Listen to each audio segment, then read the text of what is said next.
मलाई financial part पनि अलिकति बुझाइदिनु न प्लिज। हस्, म अलिकति तपाईँहरूलाई ब्रिफमा क्यानाडाको लागि इमिग्रेसनको पार्ट कुरा गर्दैछु। इमिग्रेसन भिजा लजमेन्ट अथवा चाहिँ नि स्टडी पर्मिट एप्लिकेसनको लागि फाइनेन्सियल रिक्वायरमेन्ट के छ र कस्तो खालको फाइनेन्सियल डकुमेन्ट तपाईँहरूले तयारी गर्नुपर्छ सर्टमा भन्छु। जहिले पनि मैले फाइनेन्सलाई 3टा क्याटेगोरीमा डिभाइड गर्ने गरेको छु। 1 नम्बर मोस्ट इम्पोर्टेन्ट क्रोनोलोजीमा जाँदाखेरि फन्ड हो। कुनै पनि देशमा हामी पढ्न जाँदैछौँ भने त्यहाँको चाहिँ भिजा अफिसरले के हेर्छ त, त्यो मान्छे कति पैसा लिएर आउँदैछ, त्यहाँ कति चाहिँ चाहिन्छ, त्यहाँ खाना बस्नको लागि उसँग पैसा छ कि छैन, प्लस ट्युसन फी, त्यहाँ गइसकेपछिका ट्राभल एक्सपेन्सहरू अदर एक्सपेन्सेसहरू छ कि छैन, त्यो हेर्छ हाई कमिसनले जहिले पनि। कति देखाउने तपाईँहरूलाई सरसर्ती एक्जाम्पल दिन पर्दा क्यानाडाको केसमा ट्युसन फी मानौँ टेन्टेटिभ पब्लिक कलेजको फी राख्दैछु मैले अहिले है 16,000 राख्नु होला, 16,000 क्याड।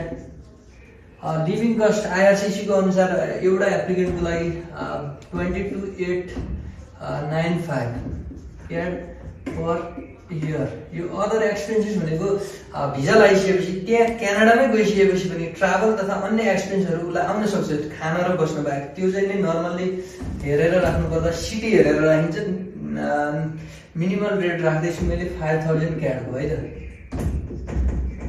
यति चाहिँ देखाउनु पऱ्यो, तर कस्तो हिसाबमा देखाउने प्रोग्राम तपाईँको मानौँ एउटा स्टुडेन्टले 16,000 फी 2 इयर्सको प्रोग्राममा उहाँ जाँदै हुनुहुन्छ, 1 वर्षको तिर्नुभयो, बाँकी फी कति भयो, 1 वर्षको बाँकी भयो 16K CAD plus living expenses 22,895K CAD भयो। उसको प्रोग्राम के छ त 2 इयर्सको छ, सकेसम्म 2 इयर्सकै लिभिङ एक्सपेन्स देखाउने, 1 वर्ष मात्र बस्ने होइन नि त। त्यो भयो भने फाइनेन्सियली फाइल सेक्योर हुन्छ है, फन्डहरू पुग्छ।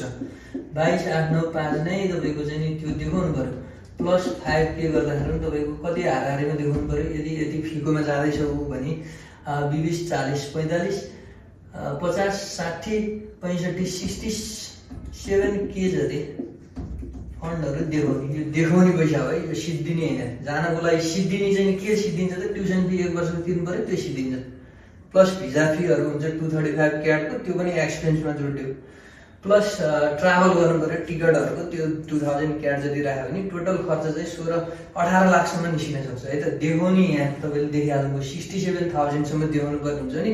हाम्रो खर्च हुने पकेटबाट सिद्धिने भनेको 18 लाखसम्म पुग्ने भयो। 1 नम्बरमा फन्डहरू केबाट देखाउन सकिन्छ भन्दाखेरि तपाईँको ब्याङ्क ब्यालेन्स अथवा चाहिँ नि एजुकेसन लोन स्याङ्सन लेटरले पनि क्यानाडाको लागि काम गर्छ है। फन्ड त्यति इम्पोर्टेन्ट छ, तपाईँहरूले बुझ्नुभयो होला। अर्को पार्टले के हेर्छ, कस्तो ब्याकग्राउन्डबाट चाहिँ नि विद्यार्थी आउँदैछ, इन्कम के छ उसको, फ्यामिली पारिवारिक अवस्थामा चाहिँ कस्तो छ, आय स्रोतहरू उसले हेर्छ। नर्मल्ली नेपाली विद्यार्थीहरूको आय स्रोतमा तपाईँको बिजनेसहरू, रेन्टल एग्रिमेन्टहरू, तपाईँको हाउस रेन्ट हुनसक्ला, ल्यान्ड लिज होइन, भेहिकल लिज हुनसक्छ, प्लस स्यालेरीहरू कमन डकुमेन्टमा हामीले देखिरहेका छौँ है त। त्यही अनुसारको देखाउनुपर्छ। भ्यालु यदि देखाउने भन्ने छैन उसको इन्कममा, यदि क्याड देखाउ भन्दैन हाई कमिसनले। जहिले पनि त्यो प्लान कसरी गर्छौँ हामीले, यो सेभिङबाट अथवा लोन लिइरहेको छ, उसले 40-45 लाखको लोन ल्याएको छ भने एटलिस्ट त्यो परिवारको इन्कम कस्तो हुनु पऱ्यो, त्यो लोन त पे गर्न सक्नु पऱ्यो नि त।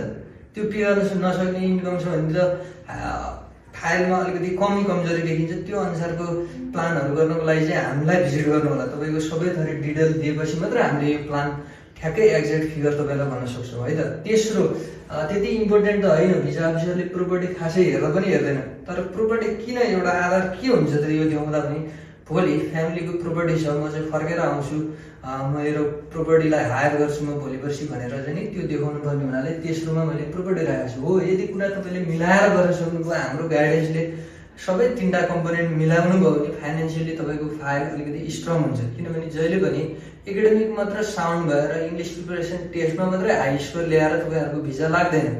फाइनेन्सियल फाइल पनि त्यो अनुसारको प्रिपरेसन गर्नुपर्छ। त्यो गर्नको लागि के गर्नु पर्यो त, तपाईँहरूले क्यानमा आएर डकुमेन्टेसन टिमलाई भेट्नु होला। हाम्रो अफिस पुतली सडकमा पनि लोकेटेड छ, प्लस नयाँ बानेश्वर पानी ट्याङ्की अपोजिट पनि छ। तपाईँहरू एनी टाइम भिजिट गरेर हाम्रो सल्लाह फ्री अफ कस्ट लिन सक्नुहुन्छ। हस्, धन्यवाद।